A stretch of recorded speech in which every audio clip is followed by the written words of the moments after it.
Boa noite a todos. Boa noite. Meus irmãos, está saindo o som? Tá. Esse tema, ele, juntamente com o outro que nós abordamos, faz parte de uma sequência para nós discutirmos sobre dependências que nós, durante encarnações, adquirimos nas nossas vidas.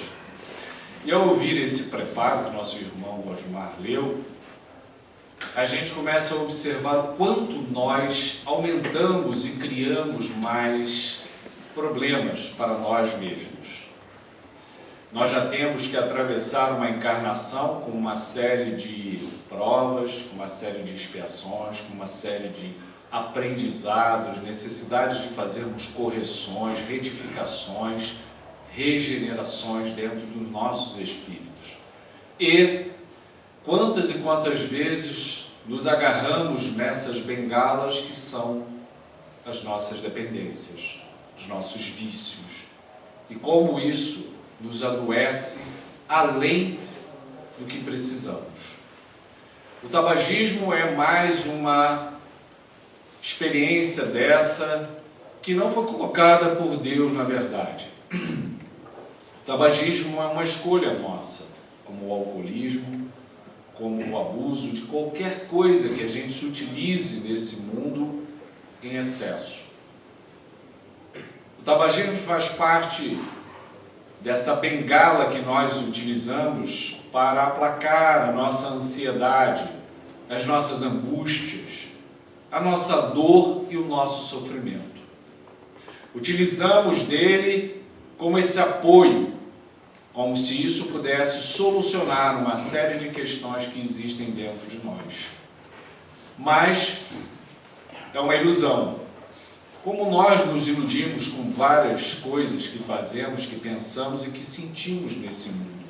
Nos iludimos muito e perdemos o chão. Perdemos o contato com a divindade. Perdemos o contato conosco mesmo e nos afastamos do nosso equilíbrio e da nossa harmonia.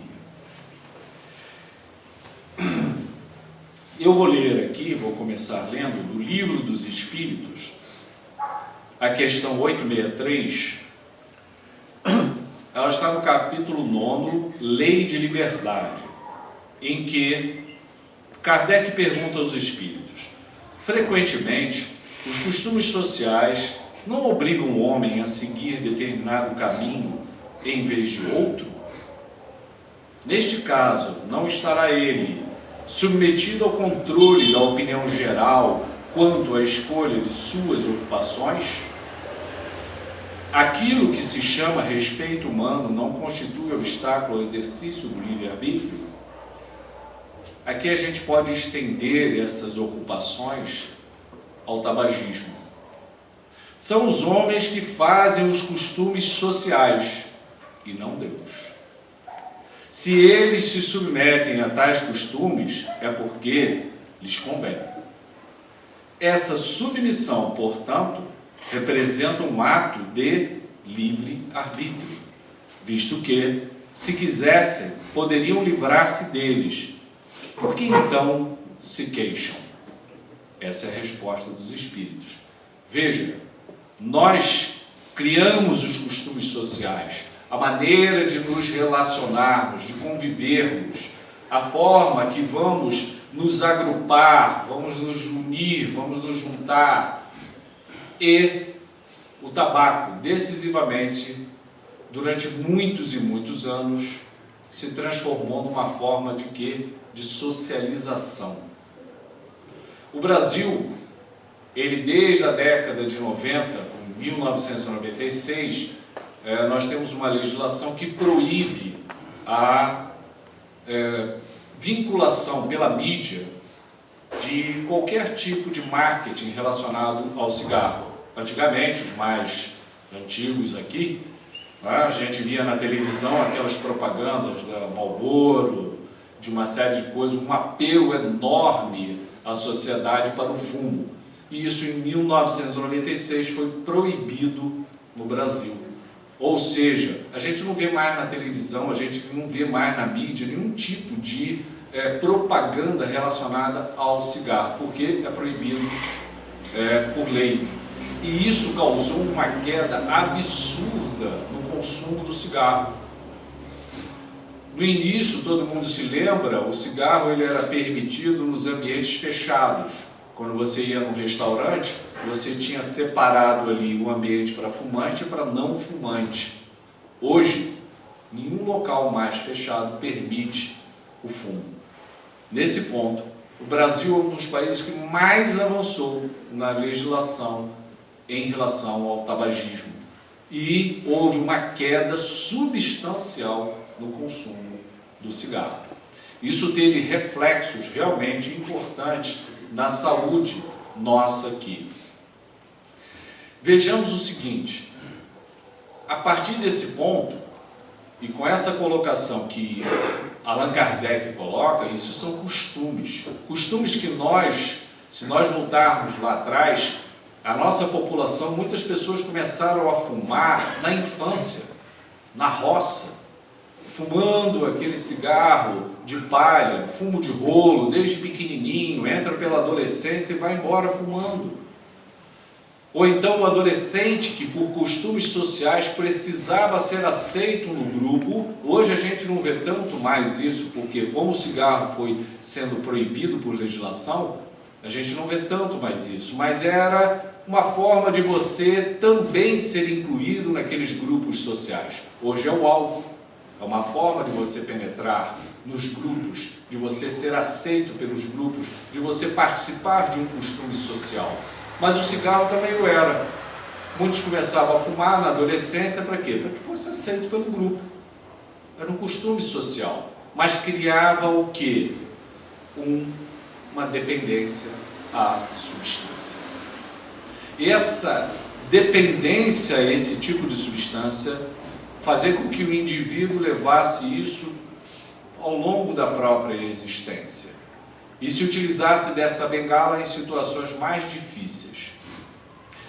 Eu vou abrir um parênteses aqui para unir uma questão da ciência com a espiritualidade, que nós vamos entender a importância e a profundidade disso.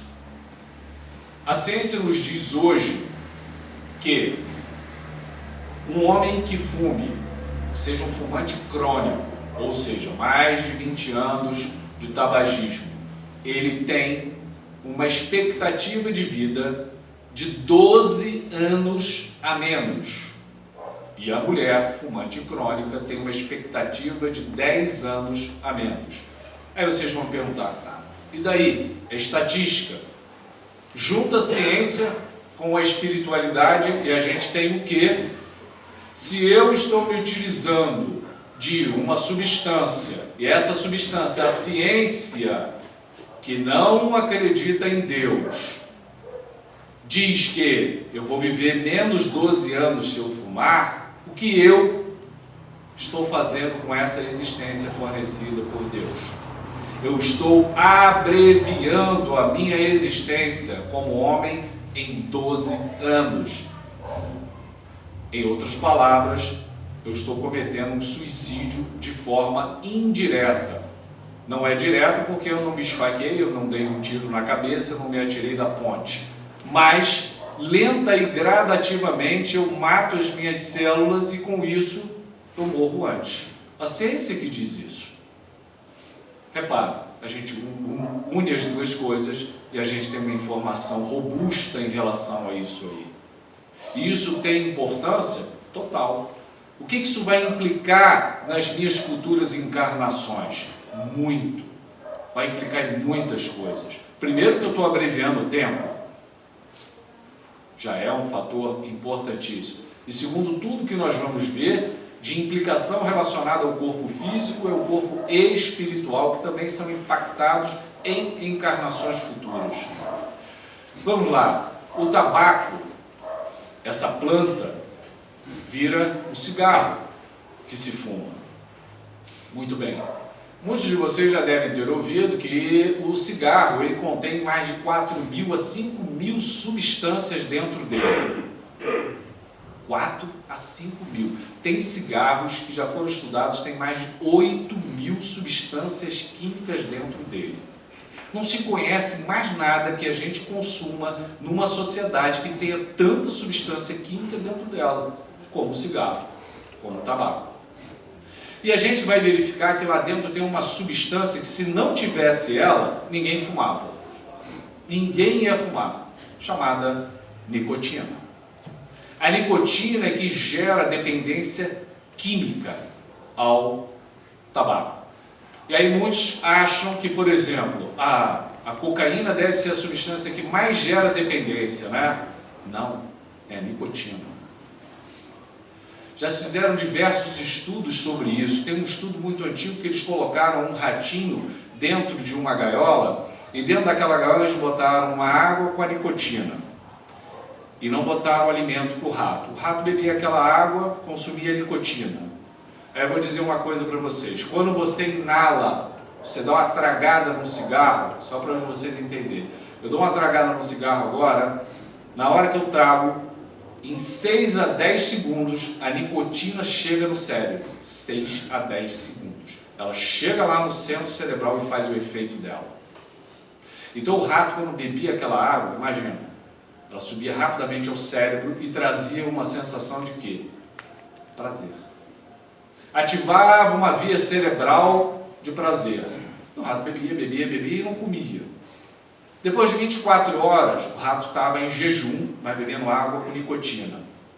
Ele estava dependente químico da nicotina já. 24 horas. Eles tiravam o rato, colocavam água com nicotina outra vez e comida. Aí eu pergunto a vocês, pensem, o rato é colocado na gaiola outra vez, o que ele vai procurar primeiro? Ele está com fome, ele está 24 horas sem comer. Imagina a sua barriga, você com fome. Mas ele ficou dependente da nicotina em 24 horas. Quando ele entra na gaiola, ele vai fazer o quê? Ele foi para a nicotina. Ele foi beber a água da nicotina, bebeu, depois ele foi para o vasinho para comer. Repara, um desvio total do quê? De uma coisa que é básico, que é você se alimentar. Se você não comer, você morre. Mas a dependência criada da nicotina, ela é monstruosa. Então a ciência estudou, em 6 a 10 minutos, chega a nicotina ali em cima. Aí ela chega numa via que muitas pessoas já devem ter ouvido falar no jornal ou lido, que é a liberação de uma coisa chamada de dopamina. Né? As pessoas já viram, isso aparece na internet, né? O pessoal posta um monte de coisinha. Dopamina, da alegria, da felicidade, da prazer. É isso mesmo. Na hora que você dá uma tragada, 6 a 10 segundos, chega no cérebro, vai lá, liga nos receptores, aqueles receptores é como uma tomada, ativou, libera a dopamina. Libera a dopamina, sensação de prazer. Só que aí, olha só, a nicotina liga, em poucos segundos, ela desliga. Ela liga e ela desliga. Aí você fuma o seu cigarro, daqui a pouco você não está com vontade de fumar outra vez. Quem fuma sabe isso. Passa um tempinho a pessoa. Abstinência. Ué, abstinência? O ciclo é recompensa, prazer, abstinência. Recompensa, prazer, abstinência. Recompensa, prazer e abstinência. E aí eu fiquei dependente. Eu fumo, preciso de outro cigarro. Eu vou seguindo outro cigarro. E vou seguindo outro cigarro. E vamos embora durante o dia. Aí eu dormi. Quem fuma sabe, vai ficar a noite toda sem fumar. Acordou de manhã, o que a pessoa faz logo quando acorda? Não faz outra coisa, ela já pega o cigarro, acende. O que houve? Ela passou a noite inteira em abstinência. Quando ela acorda, deixa eu fumar.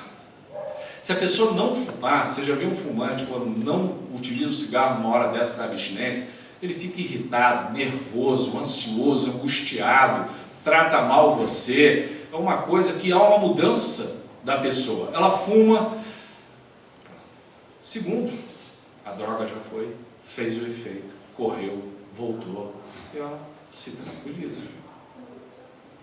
o poder que tem. Por isso é que você repara, uma das coisas mais difíceis que tem é a pessoa largar o quê? O cigarro. Já viu como é difícil o trabalho de você se libertar do tabagismo? Muitas vezes a pessoa consegue se libertar do álcool, mas o cigarro é muito mais complexo. Outra coisa para a gente pensar, se eu diminuir o cigarro sem um tratamento, só diminuindo, não funciona. Por quê? Cada cigarro que eu fumo, ele vai lá nesse centro, dispara a dopamina e eu sinto prazer. Se eu estiver fumando um cigarrinho, eu continuo. Eu não me liberto. Então, para você conseguir se libertar, o que tem que acontecer? Você tem que parar de fumar. Só que a Organização Mundial de Saúde diz, por estudos no mundo inteiro, que espontaneamente, ou seja, você sozinho, sem nenhum tratamento, sem nenhuma ajuda, só 5% consegue efetivamente parar de fumar.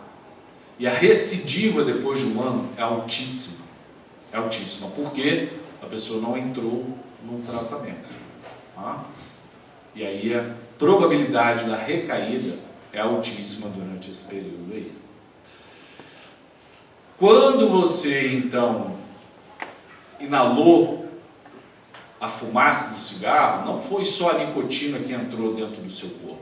Foram mais de 4, 5 mil substâncias que eu estou falando para vocês. Tá?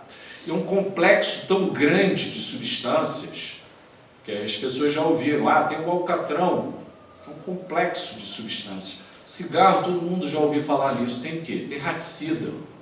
Tem raticida? Tem veneno de rato ali dentro, que é o fósforo P4, P6. Tem elemento radioativo, que é o polônio. O polônio está ali dentro. Tem resíduo de agrotóxico, porque na hora que você planta o tabaco, você joga o agrotóxico, para não criar praga na planta. E aí, quando você recolhe o cigarro, ela está com resíduo de agrotóxico. Tem cetona, tem formaldeído, tem uma série de substâncias, de uma substância também extremamente tóxica, monóxido de carbono. O que é monóxido de carbono? É essa fumaça que sai do escapamento do carro. Ué, eu estou fumando então que sai do escapamento do carro? Tá. E mais ainda, quem está perto fuma isso, também fuma monóxido de carbono. Então você não só está fazendo um dano a si, como você estende esse dano ao próximo, ou a todos que estejam à sua volta ali também. Porque essas substâncias, elas se expandem pela atmosfera e vão atingindo outras pessoas. Então repara, é uma substância que você queima ali e que não tem nada de benéfico. Nada. Você pode até dizer, Milton, quando eu frito um bife, por exemplo, gorduroso, fritei aquele bife, comi a gordura daquele bife, tá, aquela gordura pode aumentar o meu colesterol, e esse colesterol pode formar placa, essa placa pode me dar adiante um infarto, mas ao mesmo tempo a carne tem proteína, aquilo pode me trazer benefício. Sim, se eu pegar aquela carne, não fritar, fizer assada, cozida, grelhada, nós conseguimos benefícios a partir daquilo dali. Então eu transformo alguma coisa ali que não é benéfica em algo que se transforme em benéfico. O cigarro não tem isso. Todas as substâncias do cigarro são nocivas à saúde, não salva nenhuma ali em benefício próprio. Tá? Dezenas delas, centenas delas, milhares delas são cancerígenas e todo mundo sabe disso, tá? Nós já estamos cansados de saber. O cigarro está envolvido em quase todos os cânceres, quase todos, se não for de forma direta, de forma indireta. Câncer de boca, câncer de língua, de laringe, de traqueia, de pulmão, de estômago, de pâncreas, de intestino, de bexiga. Bexiga? Um dia a pessoa pergunta, mas bexiga? Não é possível. Eu fumo. Por que eu vou ter câncer de bexiga? Porque eu fumo aqui, a fumaça entra, minha bexiga está lá embaixo. Na hora que nós tragamos, a fumaça inalada, ela vai para o pulmão. Do pulmão ela passa para onde? Ela passa de uma parte do pulmão chamada alvéolo para dentro da corrente sanguínea. Ela passa ali. Alvéolo, que é o finalzinho, corrente sanguínea. Aí a substância passa para ali. E a corrente sanguínea é o quê? É uma estrada, é um caminho que leva coisas boas e coisas ruins. É uma estrada, é uma rua, está levando tudo. E ela leva ali essas substâncias, essas partículas ou gases tóxicos, que vão chegar aonde? Lá na bexiga. Por isso, o câncer de bexiga é associado ao tabagismo. Ah, então só pessoas que têm câncer de bexiga? Não, tem pessoas que têm câncer de bexiga e que também não fumam. Mas repara, ele está associado com tudo, tudo, até o próprio câncer de mama, não existe uma associação entre os dois, mas ele piora. Ele piora. Até o câncer de mama que não está associado com o cigarro, mas ele piora o câncer de mama também. A partir daí, vocês estão vendo este cenário que nós, como estamos vendo aqui, é um cenário que foi determinado por quem? Por uma questão social, por uma questão de educação, uma questão de cultura em que nós nos envolvemos nisso daí. E como isso está nos trazendo malefícios. Aí vem uma outra questão. Vamos então criar o chamado cigarro eletrônico para ver se as pessoas largam de fumar, diminui. O que o cigarro eletrônico tem? Tem a nicotina líquida, que aí vai dar, vamos dizer, essa questão do prazer e da abstinência vai estar resolvida, e não vem os 4, 5 mil substâncias ali dentro, você só dá a nicotina. As pessoas estão se viciando no cigarro eletrônico, virou vício. E vamos embora com aquele vício. Só que não fica só naquilo. As pessoas procuram o próprio cigarro depois. Isso não resolveu de maneira nenhuma, não caiu de nada o consumo com o uso do chamado de cigarro eletrônico.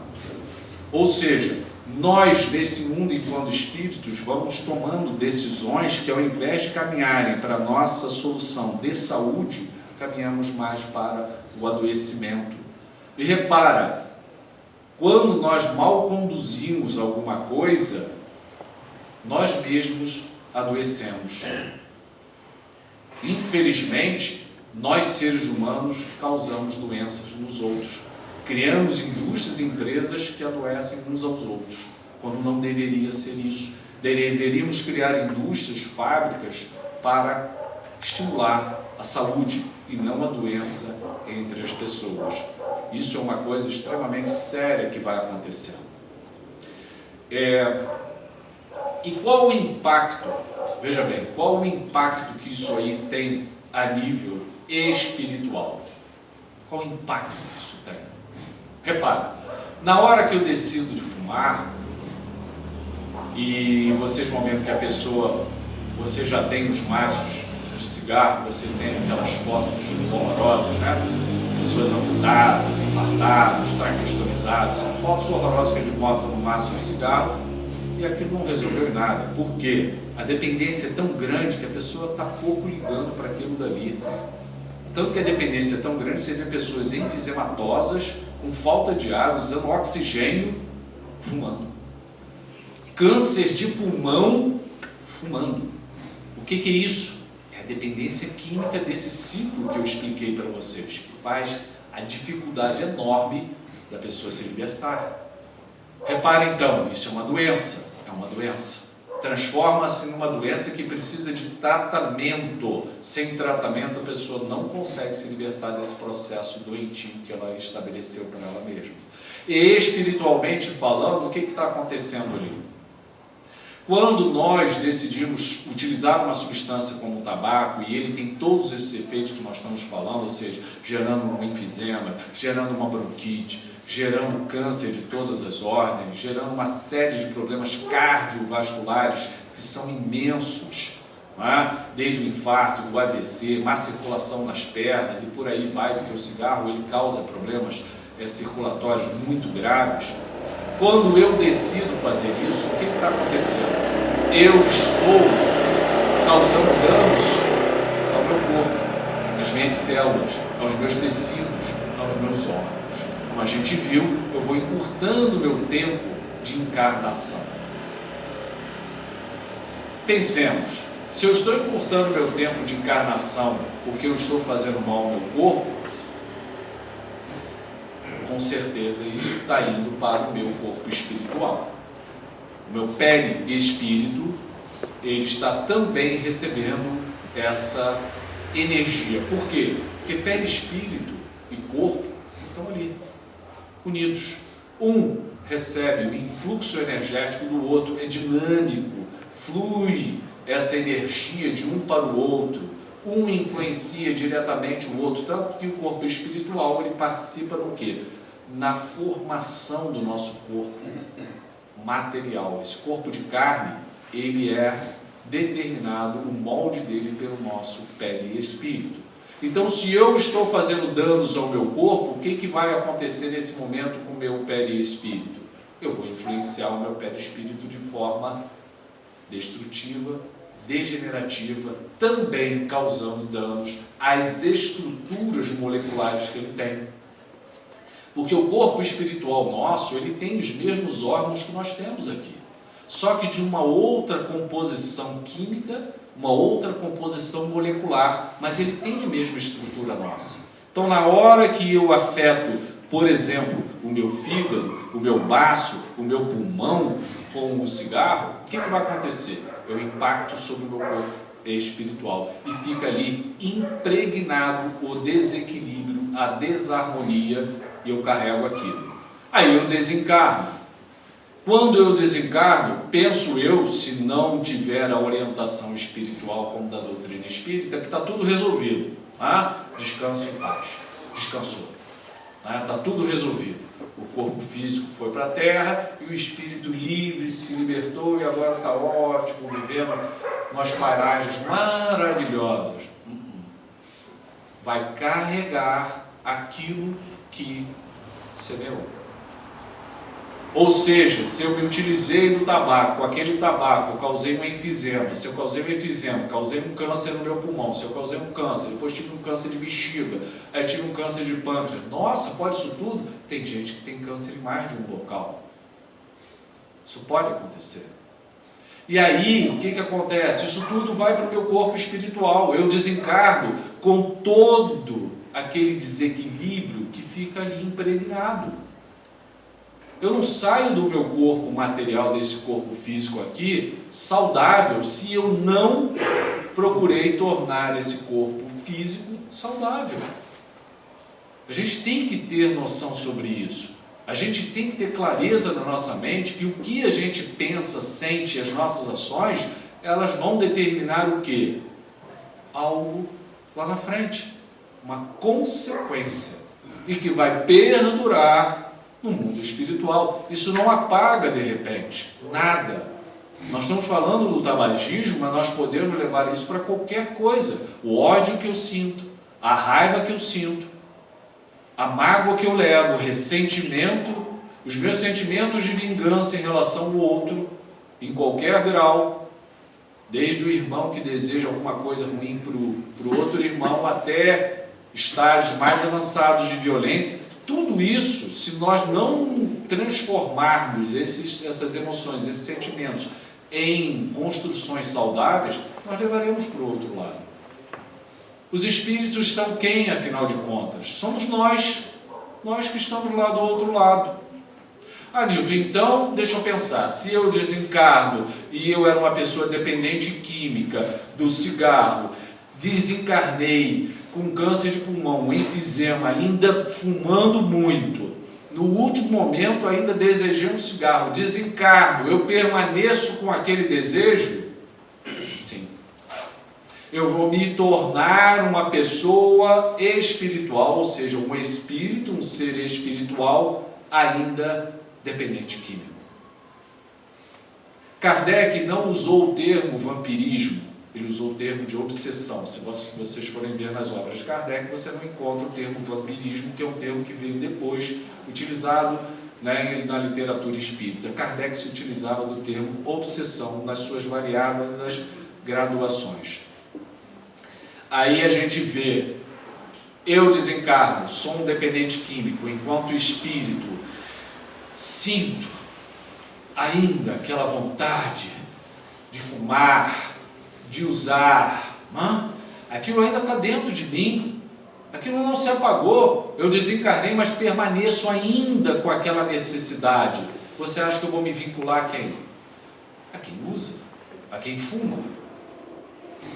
E aí nós nos sintonizamos.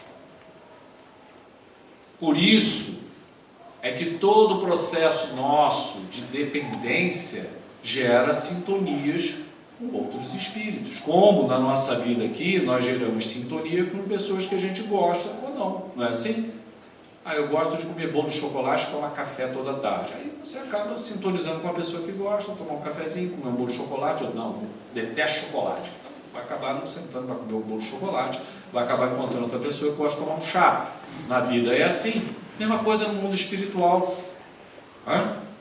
Então, começa a haver sintonias nesse momento. E essa sintonia, qual é o problema disso? É um processo obsessivo, em que você sintoniza, você faz um acoplamento e amplifica aquela sua necessidade. Então eu, que já sou um dependente químico, acoplado a um espírito também dependente químico, você imagina o que acontece com essa mistura? Fica algo realmente amplificado. Não, mas a culpa é do obsessor. Ele é o mal. Ele é que está me fazendo esse problema. Ele é aquele espírito do mal que veio me prejudicar. Isso é um pensamento extremamente ainda rudimentar sobre o conhecimento da lei que rege isso.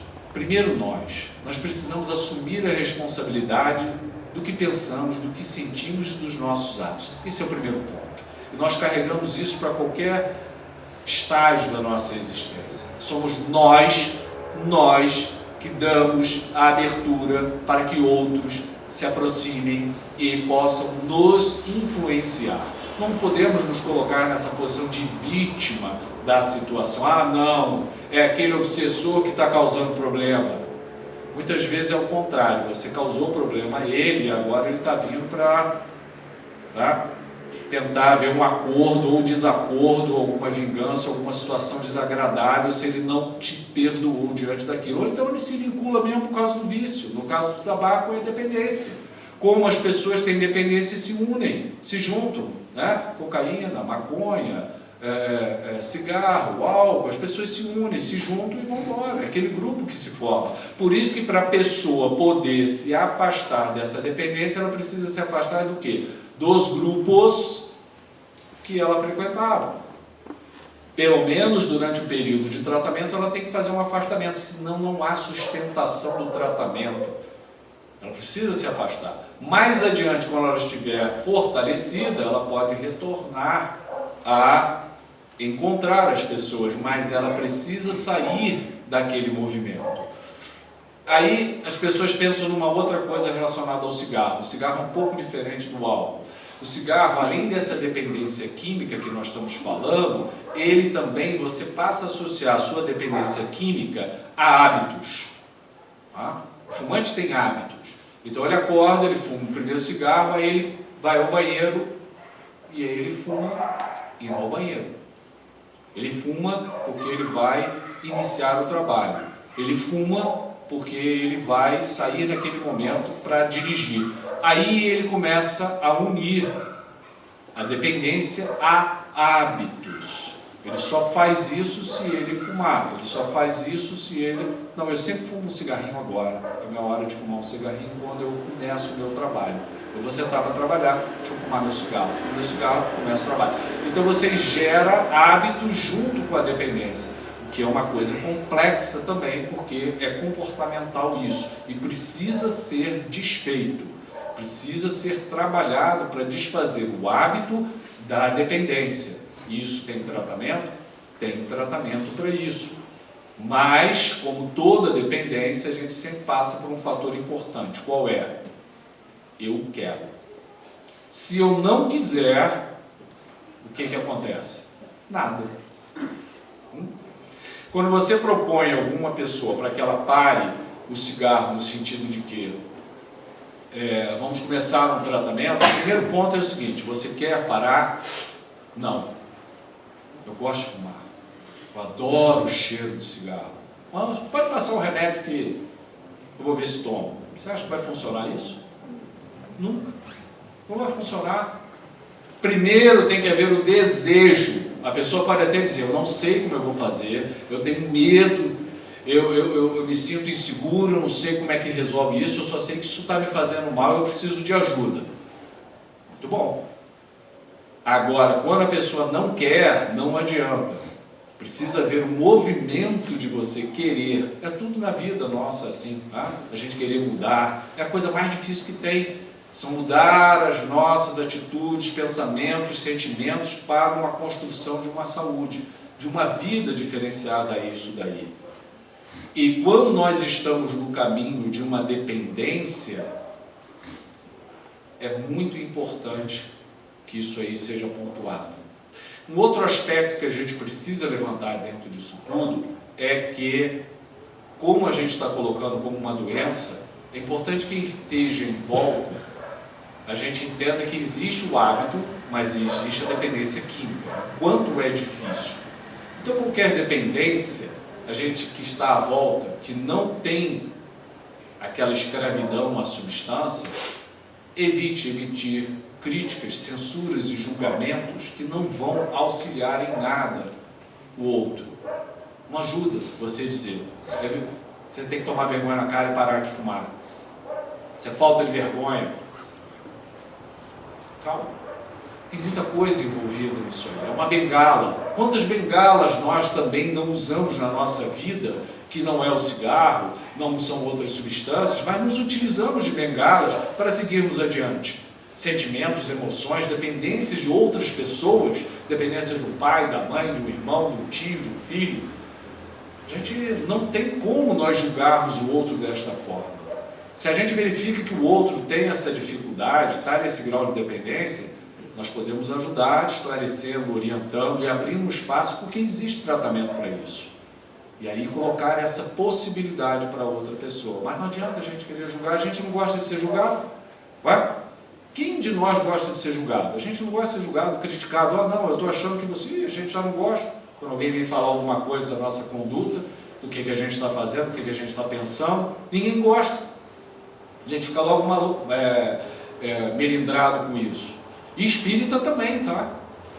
Os espíritas também ficam, porque às vezes os espíritas acham, não, o espírita fica super melindrado de falar alguma coisa, de ser chamado a atenção, de tentar corrigir alguma coisa. Nossa Senhora, uma das coisas difíceis, mas a gente tem que se abrir para isso. Nós não somos perfeitos. A gente está aqui justamente porque somos doentes, imperfeitos, que estamos aprendendo. Não tem ninguém aqui bem, não. Nenhum de nós. Se nós estamos aqui, é porque com a graça de Deus, o Pai nos permitiu esse espaço para nos tratarmos. Graças a Deus.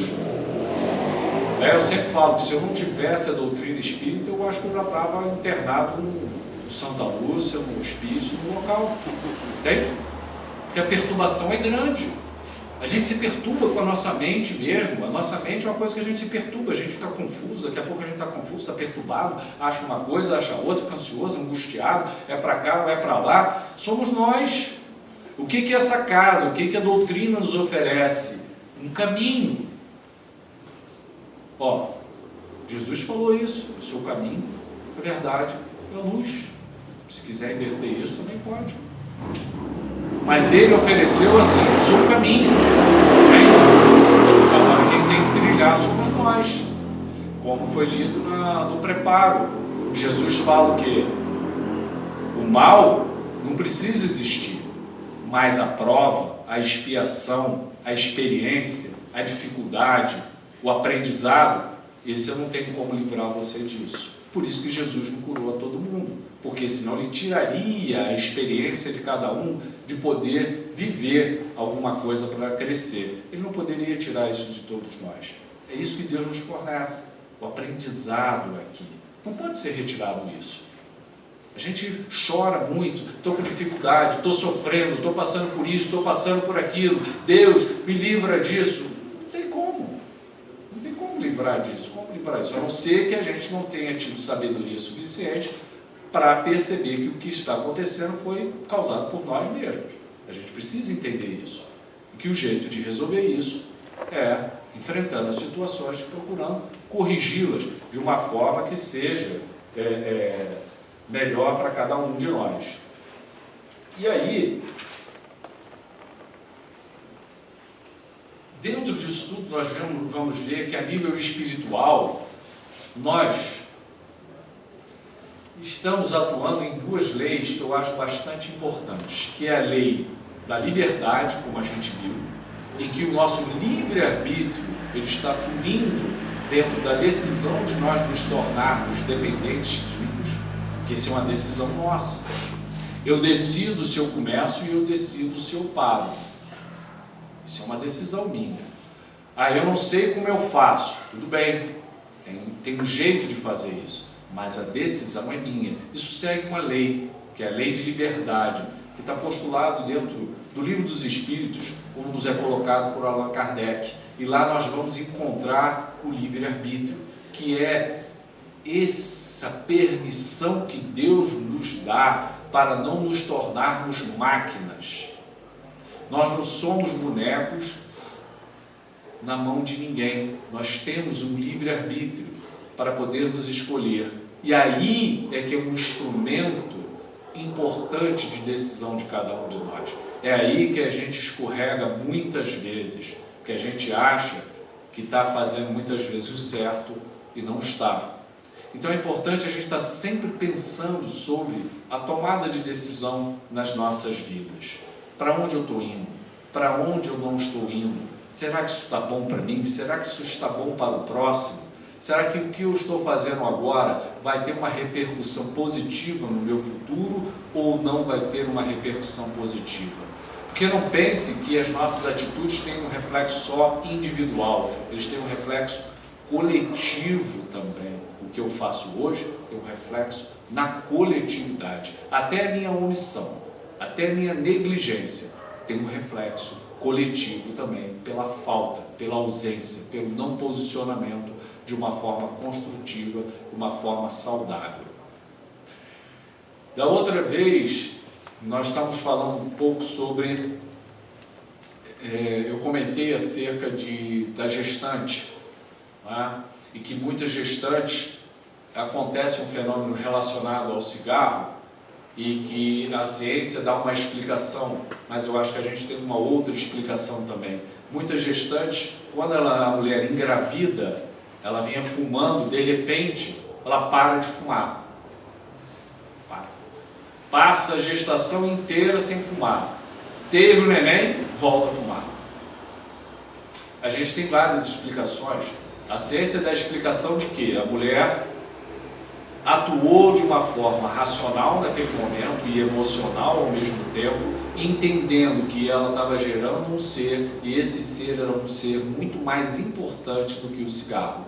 Então ela toma uma decisão interior de ela parar o cigarro durante a gestação. Quando termina, o impulso do cigarro volta outra vez e ela recomeça outra vez a fumar. Isso acontece. Tem muitas que não, que fumam a gravidez inteira. Não é? Por mais que você fale, o impulso do cigarro é muito grande, essa dependência é enorme, fumam a gravidez inteira. Mas a gente sabe pelo lado espiritual que existe também, como nós conversamos da outra vez, um fenômeno que é a inter-relação entre o feto e a mãe, um influenciando o outro. Então esse novo ser que está sendo gerado, ele psiquicamente ele influencia a mãe e ele pode emitir ondas energéticas para a mãe, estimulando ela que pare o cigarro. Como muitas vezes a mãe modifica o hábito alimentar, ela comia determinadas coisas, ela passa a não comer, ela fuma, para de fumar, ela tinha determinados hábitos, ela muda, aí depois que tem o bebê ela volta tudo para trás. O que houve? É porque dentro dela tinha um outro ser, tem um ser ali convivendo, e numa troca mental de energia, havia uma dinâmica energética ali, fluidos acontecendo.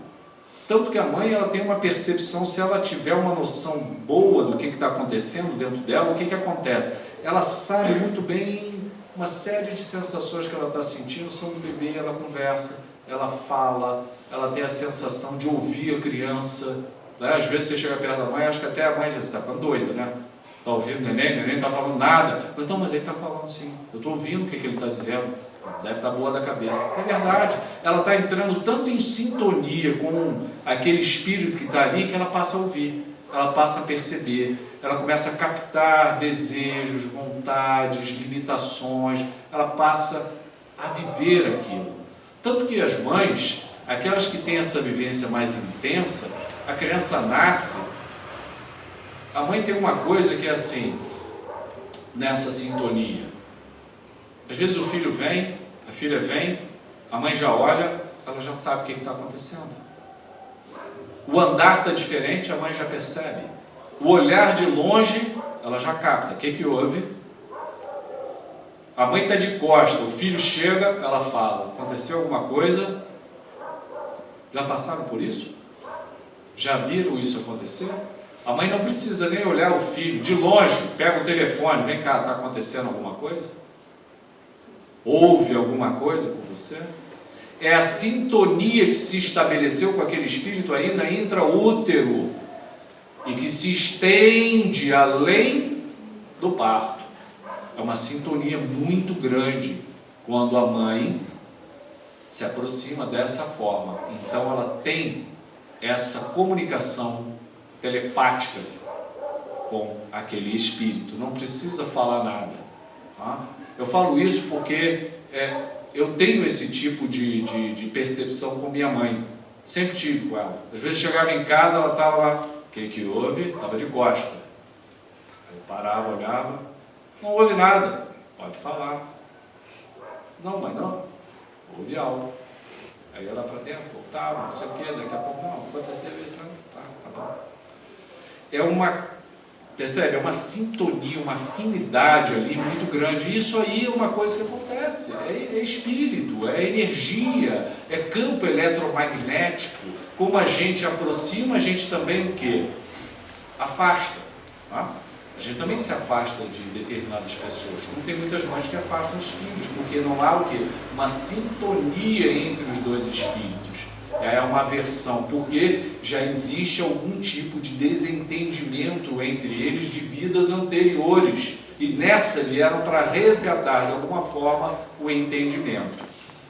Eu entrei por esse lado, mas voltemos ao tabagismo, que tem a ver com essa questão.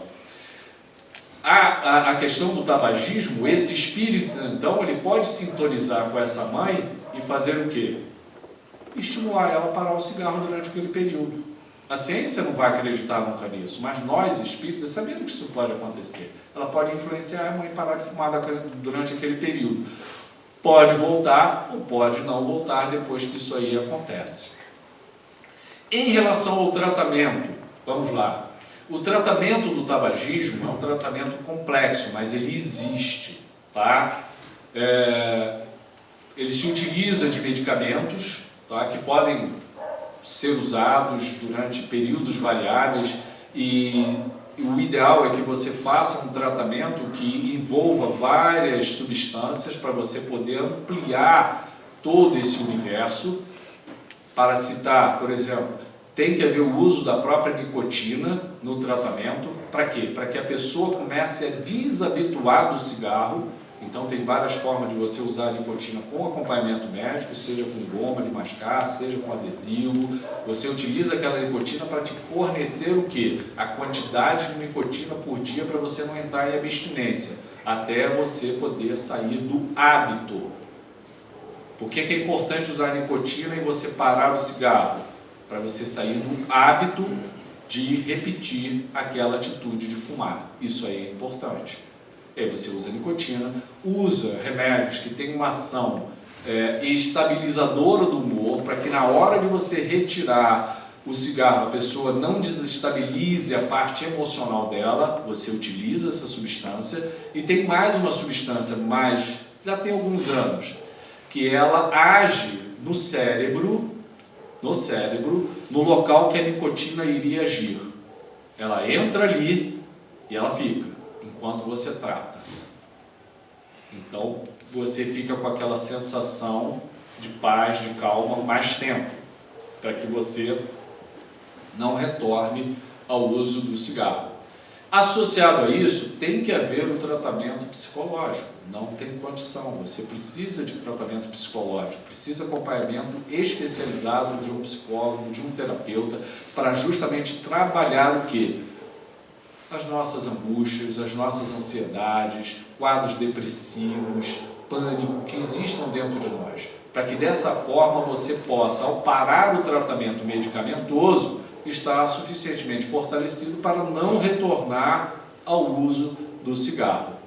E é óbvio que o tratamento espiritual vai ajudar demasiadamente. Como? Primeiro, nós temos esse aspecto obsessivo que eu estava comentando com vocês. Então, há uma ajuda nesse sentido. E muito mais, quando a gente fala no tratamento espiritual, muitas pessoas pensam assim, não, vai, coloca o nome na reunião de desobsessão, afasta o espírito, está tudo resolvido. Não é isso. O tratamento espiritual básico é a tomada de consciência de cada um de nós sobre como somos. Como é que eu cheguei até o tabagismo? O que me levou a essa bengala? Como eu posso fazer para me fortalecer e poder me afastar? Aí eu começo a vir, a participar, a orar, a disciplinar a minha mente no sentido de me fortalecer, a poder me desligar disso, compreendendo tudo isso que nós estamos conversando aqui como uma forma que vai trazer impacto negativo sobre a minha evolução. Se eu compreendo isso me ajuda, me fortalece a poder me afastar daquilo. Eu vou criando mais raízes nesse sentido. É rápido? De maneira nenhuma. Qualquer dependência nossa demanda tempo, demanda esforço, demanda dedicação, demanda disciplina. É isso que a gente vem fazer aqui. A gente vem fortalecer o nosso espírito, disciplinar o nosso espírito para quê? Para as boas ações, afastando as nossas más tendências, fortalecendo as nossas virtudes. A gente repete isso aqui. Quando eu preparo uma aula dessa, qual é a minha finalidade? É para mim mesmo. Primeiro eu preparo para mim, para ver se isso vai martelando dentro da minha cabeça, para eu ir mudando. Isso me ajuda. Me ajuda. E quando eu falo, me ajuda também a pensar sobre a minha vida e como eu posso melhorar mais isso aí, o quanto eu tenho que melhorar mais. Então, a gente vai pensando, a gente vai refletindo, a gente não vai ficando parado, condicionado a uma vida repetitiva. A gente tem que parar, tem que quebrar isso daí e refletir de uma forma diferente. E a gente quebra padrões. A terapia busca o quê? Quebrar padrões, condicionamentos, hábitos, de forma que você, quebrando aquilo, você não volte mais para aquilo dali. Quebrou o condicionamento, quebrou o padrão, quebrou, bom, vou caminhar para o outro lado. Qual vai ser o outro lado? Aí você vai construir uma nova caminhada. É isso que nós fazemos aqui. O que a gente vai ter no futuro? A gente está construindo. Eu não sei o futuro, ninguém sabe. Mas a gente está hoje aqui se empenhando para a construção justamente de um futuro que seja melhor para cada um. E a espiritualidade fornece isso. Porque além de nós virmos aqui refletirmos, neste momento, o mundo espiritual, os nossos guias espirituais, todos aqui estão vibrando no sentido de nos auxiliar para que nós consigamos o nosso intento. Se a gente veio aqui para enfrentar uma dependência, que a gente fique vibrando nesse sentido, que aí a espiritualidade nos auxilia e nos fortalece profundamente no íntimo para nos dar a coragem necessária para seguirmos adiante. É isso que a gente vem fazer aqui. E aí sair daqui e continuar o trabalho, o nosso esforço, a nossa dedicação para que a gente possa ir adiante. Meus irmãos, chegamos ao final, que a gente possa utilizar a ideia da dependência como uma forma de nós enfrentarmos as nossas limitações e as nossas formas de nos escravizarmos diante de várias situações, até das nossas emoções também. O tabaco é uma forma de escravização, mas nós nos escravizamos também de outras formas. Devemos pensar sobre isso. Muita paz.